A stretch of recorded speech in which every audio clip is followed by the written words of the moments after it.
নমস্কার বন্ধুরা, আমি আজকে আপনাদের বানিয়ে দেখাবো একদম স্বাস্থ্যসম্মত জামাই খুশি করা পেপার পিঠা। তার কারণ হচ্ছে আমার জামাই এমনিতেই খুব স্বাস্থ্য সচেতন, সে তেলের জিনিস খুব একটা পছন্দ করে না। এই পিঠাগুলো বানিয়ে দিলে খুব খুশি হয়ে খায়। তো বন্ধুরা, পিঠাগুলো শুধু আমার জামাই খাবে কেন, আপনাদের জামাইকেও খাইয়ে খুশি করুন। তো পিঠা বানানোর জন্য একটা মিক্সিং জারে দিয়ে দিচ্ছি 1 বাটি আতপ চালের গুঁড়ো। তার মধ্যে দিয়ে দিলাম 1 বাটি দুধ। এই দুধটা কিন্তু আমি আগে জাল দিয়ে একটু ঠান্ডা করে নিয়েছি। এখন এই চালের গুঁড়ো আর দুধটা মিক্সিতে খুব ভালো করে বেটে নিতে হবে। তারপর এই মিশ্রণটা আমি অন্য একটা পাত্রে ঢেলে নিচ্ছি। এখন আমি এর মধ্যে দিয়ে দিচ্ছি সামান্য একটু নুন। তারপর খুব ভালো করে এই নুনটা এই ব্যাটারের সঙ্গে মিশিয়ে নিতে হবে। আর আমার এই ছোট্ট চ্যানেলটি যারা সাবস্ক্রাইব করেছেন তাদেরকে অনেক ধন্যবাদ, আর যারা সাবস্ক্রাইব করেননি তাদেরকে সাবস্ক্রাইব করে নেওয়ার অনুরোধ রইল। যে সকল বন্ধুরা আমার এই রেসিপিটা ফেসবুক থেকে দেখছেন তাদের কাছে আমার একটাই অনুরোধ, অবশ্যই আমার এই পেজটিকে ফলো করে দেবেন, তাহলে আমি যখনই নতুন কোনো ভিডিও নিয়ে আসব সবার আগেই কিন্তু আপনি দেখতে পাবেন। দেখুন, লবণটা কিন্তু আমি খুব ভালো করে মিশিয়ে দিলাম। এখন একটা ঢাকা দিয়ে 10 মিনিট রেখে দিচ্ছি। 10 মিনিট পর আমি উপর থেকে ঢাকাটা তুলে নিলাম। তুলে নিয়ে এই ব্যাটারটা আমি আবার একটু ভালো করে নাড়াচাড়া করে নিচ্ছি। এই ব্যাটারটা কিন্তু পিঠা বানানোর জন্য একদম রেডি হয়ে গেছে। এখন দেখতে পাচ্ছেন আমি একটা ননস্টিকের তাওয়া গরম করতে দিয়েছি। আর বন্ধুরা, এই পিঠাগুলো বানাতে কিন্তু ননস্টিকের তাওয়া হলেই বেশি ভালো হয়। তাওয়াটা যখন ভালো করে একটু গরম হয়ে যাবে তখন গ্যাসের ফ্লেমটা একদম লোতে রেখে এই তাওয়ার মধ্যে এই ব্যাটারটা ঠিক এরকম করে দিতে হবে। আমি এখানে একটা অয়েল ব্রাশ নিয়েছি, সেটা দিয়ে দিচ্ছি। আর এই পিঠাগুলো কিন্তু বন্ধুরা খুবই স্বাস্থ্যসম্মত, আপনারা মাঝে মধ্যেই কিন্তু এই পিঠা বানিয়ে খেতে পারেন, কোনো অসুবিধা হবে না। যাদের তেল খেতে সমস্যা তারা কিন্তু অবশ্যই এই পিঠাগুলো বানিয়ে খেতে পারেন।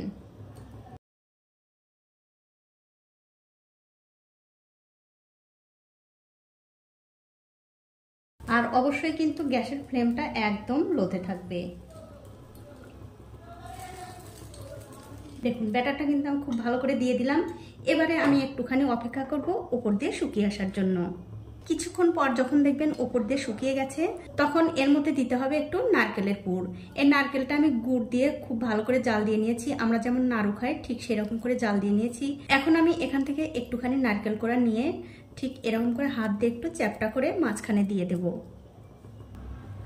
আর এই নারকেলটা কিন্তু বন্ধুরা জাল দিয়ে দেখানোর কোনো দরকার নেই, আপনারা যেমন নাড়ু বানান ঠিক সেরকম করে বানালেই কিন্তু হয়ে যাবে। এবারে এই পিঠাটা একটু ভাজ করে নিতে হবে। আর দেখুন, একদম কিন্তু তেল ছাড়া, তাই কত সুন্দরভাবে এই পিঠাটা উঠে আসছে তাওয়া থেকে।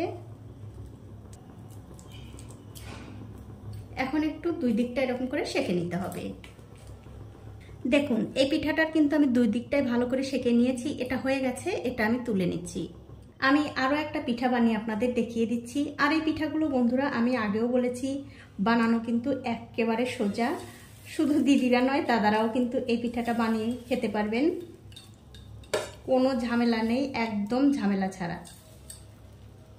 আর এখানে কিন্তু তেলের কোনো রকম দরকার নেই, একটুও কিন্তু তেল লাগবে না।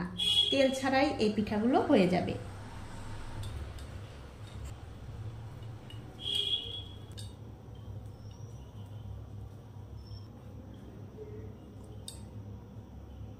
কিছুক্ষণ পর যখন দেখবেন এটারও উপর দিয়ে শুকিয়ে গেছে তখন কিন্তু এর মাঝখানটায় আগের মতো করে নারকেলের পুর দিয়ে দিতে হবে। তারপর এরকম করে দুই সাইডটা ধরে ভাঁজ করে দিতে হবে। খুন্তিও লাগবে না, হাত দিয়ে আপনারা ভাঁজ করে নিতে পারবেন, কোনো অসুবিধা নেই। দেখুন, এই পিঠাটা কিন্তু হয়ে গেছে। এবারে দুই দিকটা একটু ভালো করে সেঁকে নেব। দেখুন, এই পিঠার কিন্তু আমি দুই দিকটাই ভালো করে সেঁকে নিলাম। এটা আমি তুলে নিচ্ছি। আর এই একই রকম করে কিন্তু সবগুলো পিঠাই বানিয়ে নিতে হবে। তো এই দেখুন বন্ধুরা, এক এক করে কিন্তু আমি সবগুলো পিঠাই বানিয়ে নিয়েছি। এখন আপনাদের একটা পিঠা আমি ভেঙেও দেখাচ্ছি কতটা সুন্দর হয়েছে।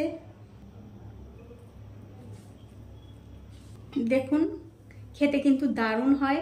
তো বন্ধুরা, আমার আজকের এই পেপার পিঠার রেসিপিটা আপনাদের কেমন লেগেছে? যদি ভালো লেগেই থাকে অবশ্যই একটা লাইক, কমেন্ট আর শেয়ার করতে ভুলবেন না।